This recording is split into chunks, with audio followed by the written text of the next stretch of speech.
मित्रांनो, expert to visible expert हा smartphone photography course हा निश्चित जॉईन करा. हा कंप्लीट ट्रान्सफॉर्मेशन कोर्स आहे. हा फक्त थेरोटिकल कोर्स नाही आहे. नक्की जॉईन करा. नक्कीच तुम्हाला याचा फायदा होईल. थँक्यू. स्मार्टफोन फोटोग्राफी हा एक विषय असा आहे मित्रांनो, की तुम्ही जर का स्मार्टफोन फोटोग्राफीला व्यवस्थित समजून घेतलं तर तुम्ही स्वतःचं जे धडपड करताय स्वतःचं अस्तित्व उभं करण्यासाठी किंवा स्वतःचं एक काहीतरी ब्रँड एस्टॅब्लिश करण्यासाठी, तर ते तुम्ही करू शकता.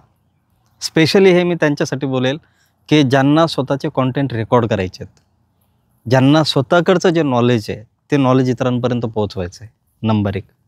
नंबर 2, जे बघतायत आज तुम्ही यूट्यूबवरती पॉडकास्ट चालू आहे, व्लॉग चालू आहेत, ट्रॅव्हल व्लॉग चालू आहेत, है ना. तर ही सर्व लोकं जी आहेत, ही सर्व लोकं मोबाईल फोटोग्राफी याचं नॉलेज घेतात आणि ते नॉलेज घेऊन ते स्वतःला त्या नॉलेजप्रमाणे ते एस्टॅब्लिश करतात. मी पण तसंच केलं आहे.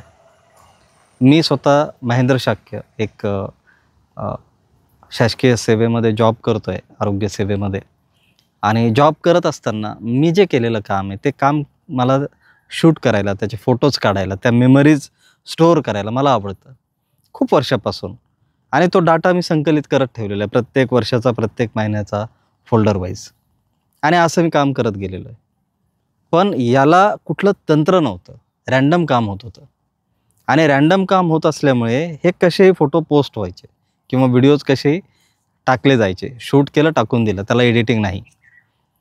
पण 2019मध्ये माझा लहान भाऊ विवेक यांनी जेव्हा मोबाईल फोटोग्राफी हा एक कोर्स लॉन्च केला स्मार्टफोन फोटोग्राफीचा, तो मला खूप आवडला. कारण माझं त्याच्याकडे कल होता. मी तो कोर्स केला. कोर्स केल्यानंतर जे काही मला शिकायला मिळालं की व्हिडिओ कसा शूट केला पाहिजे, फोटो कसा घेतला पाहिजे, मिड शॉट काय असतं, लाँग शॉट काय असतो, फुल लेंथ काय असतो, पोर्ट्रेट काय असतात, या सगळ्या गोष्टी मला त्याच्यामध्ये शिकायला मिळाल्या.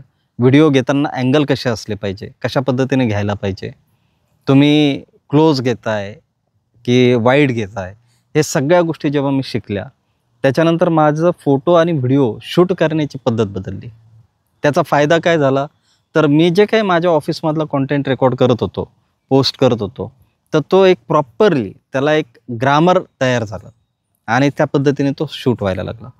आता हे झालं माझं शासकीय सेवेमधलं. पण या व्यतिरिक्तही प्रत्येक व्यक्ती त्याचं खाजगी जीवन पण असतं. जे काही ज्ञान मला जिथनं कुठनं मिळतं ते मला रेकॉर्ड करायला आणि शेअर करायला आवडतं.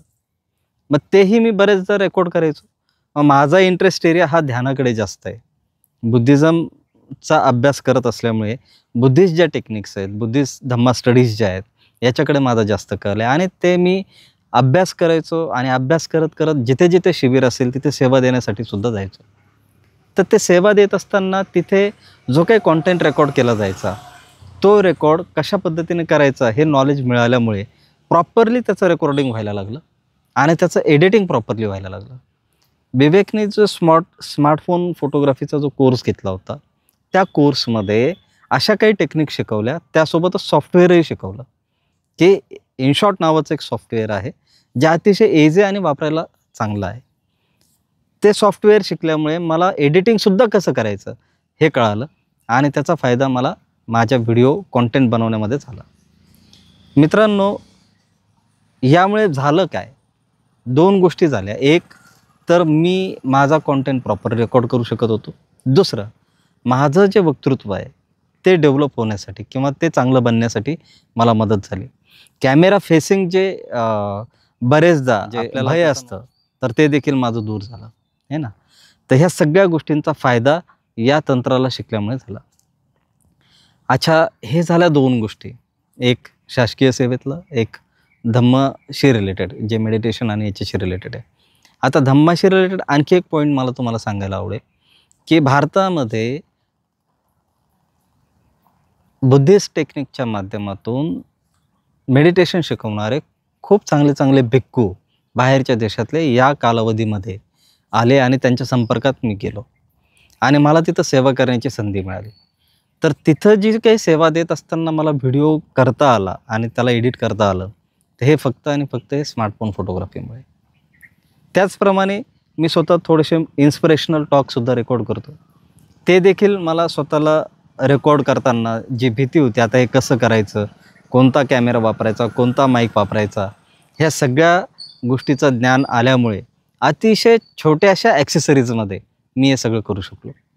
आता हे झाले फक्त थेअरी जी मी तुमच्यासमोर मांडली. मी बोलतोय, तुम्ही ऐकताय आणि तुम्ही त्याच्यावर विश्वास ठेवता. तुम्ही महेंद्र शाक्य नावाचं एक माझं चॅनल आहे, द शाक्यचं नावाने, तिथे व्हिजिट करा. धम्मजीवन नावाचं एक चॅनल आहे, तिथे व्हिजिट करा. जवळपास मी आत्तापर्यंत शॉर्ट्स आणि व्हिडिओज असे मिळून 150+ व्हिडिओज बनवलेले आहेत, रेकॉर्ड केलेले आहेत, एडिट मी केलेले आहेत, पोस्ट मी केलेले आहेत. ठीक आहे. ज्या व्हिडिओजमध्ये मी आहे ते व्हिडिओज रेकॉर्ड करण्यासाठी मी ट्रायपॉड यूज केलेला आहे, तो प्रॉपर लावलेला आहे. जर कोणी मित्र असेल तर त्याला 5 मिनटाचं 10 मिनटाचं ट्रेनिंग देऊन त्याच्या थ्रू देखील ते मी करून घेतलेले आहेत. एवढा जबरदस्त फायदा मला या मोबाईल स्मार्टफोन फोटोग्राफीचा झालेला आहे. आणि विवेकने हे सगळं खूप चांगल्या शास्त्रशुद्ध भाषेमध्ये समजेल अशा भाषेमध्ये हे शिकवलेलं आहे. तर पर्सनल ब्रँडिंग तुम्हाला करायचं असेल, तुम्हाला तुमच्या करिअरची स्टार्ट तुम्हाला करायचं असेल, तुम्हाला ब्लॉग्स बनवायचे असतील, पॉडकास्ट सुरू करायचा असेल, तुम्हाला स्वतःच्या छोट्या छोट्या कविता संग्रह जर सुरू करायचा असेल, तुम्हाला काय स्टोरी टेलिंगमध्ये जायचं असेल, तुम्हाला एक व्याख्याता म्हणून तुमची सुरुवात करायची असेल, तुम्हाला फूड ब्लॉगर म्हणून सुरुवात करायची असेल, तर जे काही तुम्हाला व्हिडिओ आणि फोटोग्राफीच्या माध्यमातून सुरुवात करायची असेल, तर ती सुरुवात करत असताना सगळ्यात पहिले जर तुम्हाला काय लागेल, तर ते लागेल मोबाईल फोटोग्राफीचं तंत्र शिकणे.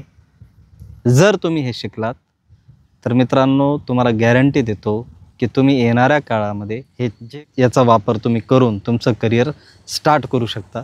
ज्यांनी ऑलरेडी याच्यामध्ये करिअर सुरू केलेलं आहे आणि त्यांनी थोडंफार नॉलेज घेतलं असेल तर त्यांनी ॲडव्हान्स कोर्सला गेलं पाहिजे. ॲडव्हान्स कोर्समध्ये तुम्ही ते शिकलं. याच्यासाठी मी माझं शेअरिंग देत नाही आहे की तुम्ही हा कोर्स केलाच पाहिजे किंवा इथेच केला पाहिजे किंवा असंच केलं पाहिजे, असं नाही आहे. यामागचा एकच प्रामाणिक उद्देश आहे की आज आपल्या प्रत्येकाच्या हातामध्ये स्मार्टफोन आहेत. काहींच्या हातामध्ये 15,000पासूनचे फोन आहेत, काहींच्या हातामध्ये 35,000, 50,000, काहींकडे 1.5 लाखाचे फोन आहेत. पण ते फोन हे तुमचा बिझनेस बनवू शकतात, हे विसरू नका.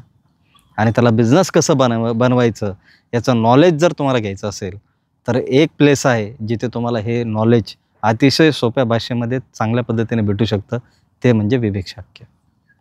सो कॉल करा, भेटा, व्हिजिट करा आणि सुरुवात करा.